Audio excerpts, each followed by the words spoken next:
Je me présente, je m'appelle Gérard Vive, je suis importateur d'épices et cuisinier en même temps.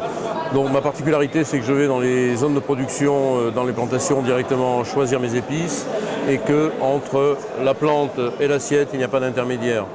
Donc je travaille, j'offre une traçabilité totale et surtout j'apporte beaucoup de fraîcheur.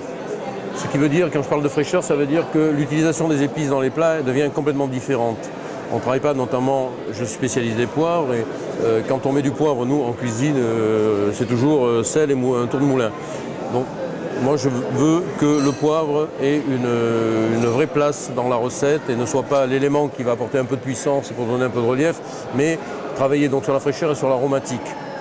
Donc là aujourd'hui, en termes d'association de vins, la thématique c'était de montrer qu'avec des vins doux naturels de la vallée du Rhône, et notamment moi je travaille beaucoup avec les vins de Baume de Venise, c'est qu'on peut faire des propositions salées et que ça marche très bien. Et donc à ce moment-là, on se rend compte à quel point l'épice a de l'importance dans cette association. Voilà, c'est un petit peu, on va dire, le pivot de toutes ces associations.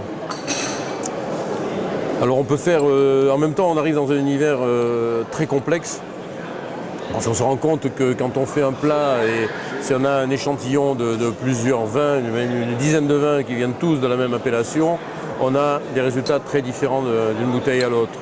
Donc ce qu'on va faire maintenant, c'est pas de dire il faut absolument boire ce vin avec ce plat. On peut le faire, mais c'est pas très intéressant non plus, ça n'apporte pas grand-chose.